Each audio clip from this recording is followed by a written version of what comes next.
Genesis chapter 21. The Lord visited Sarah, as he had said he would. The Lord fulfilled what he had promised to Sarah. Sarah conceived and bore a son to Abraham in his old age, at the very time that the Lord had established. Abraham named the son whom Sarah bore Isaac. Abraham circumcised his son when he was 8 days old, as God had commanded him to do. Abraham was 100 years old when his son Isaac was born.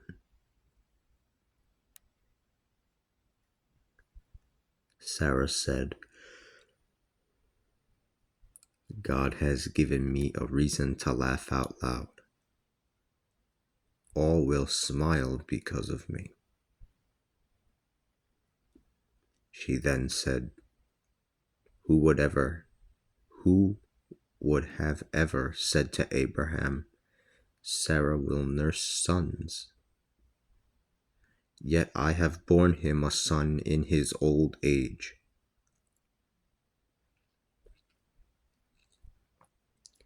Isaac grew and was weaned. On the day that he was weaned, Abraham threw a great banquet. But Sarah saw the son of Hagar the Egyptian, the one whom she had borne to Abraham, playing with her son Isaac. She said to Abraham, "Send this slave and her son away, for the son of this slave must not be an heir together with my son Isaac."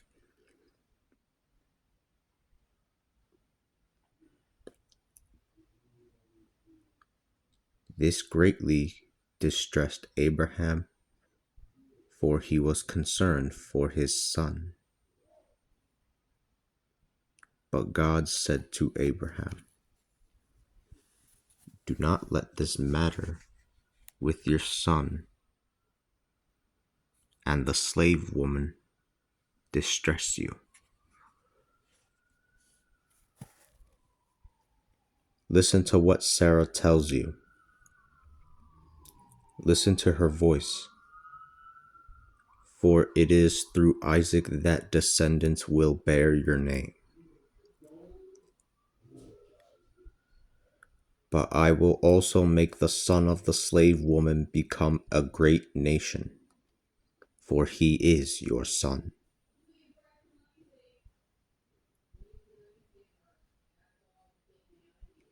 Abraham arose early in the morning and gave Hagar bread and a skin of water, placing them on her back.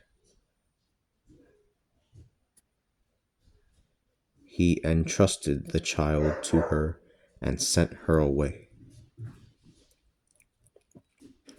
They left and wandered in the desert of Beersheba.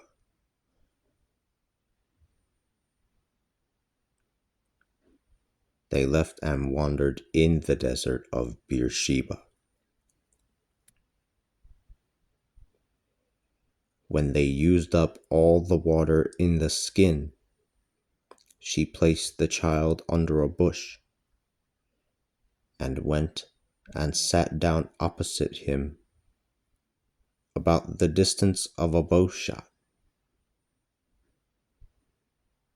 She said, "I do not want to see the child die." She sat opposite him and began to sob.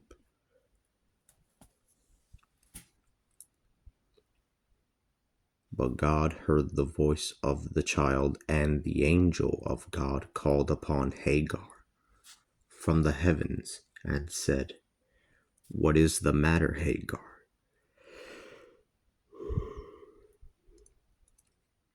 Do not fear, because God has heard the voice of the child from where he lies.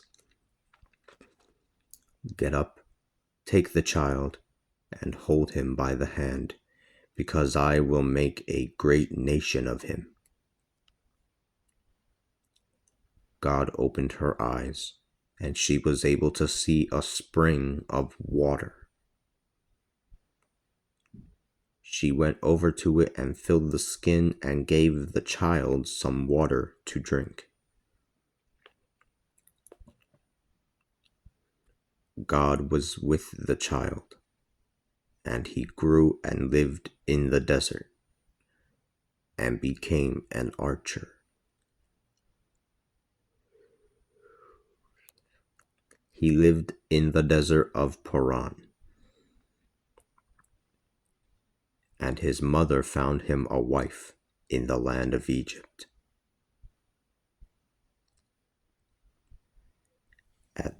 At that time, Abimelech, along with Phicol,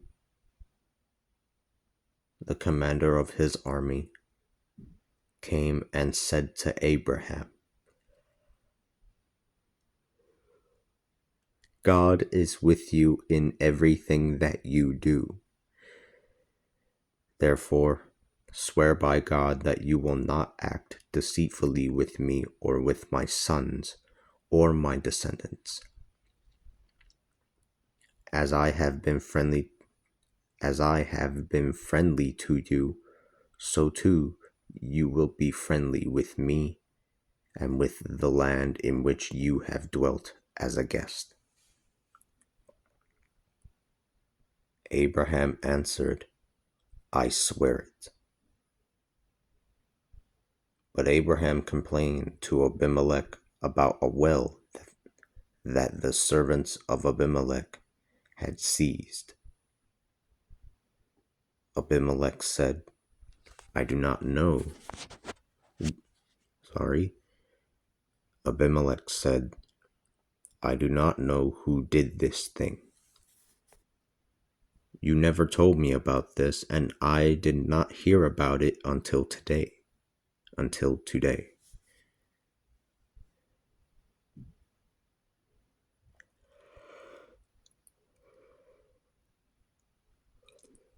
So Abraham took some sheep and cattle and gave them to Abimelech,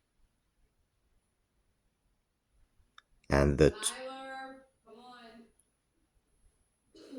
two of them made a covenant. Abraham set apart 7 fat lambs. Abimelech said to Abraham, "What is the meaning of the 7 lambs that you have set aside?" He answered, "Please take these 7 lambs from me, and let them be a sign to you that I dug this well.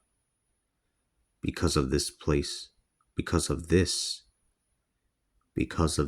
the place is called Beersheba, the well of the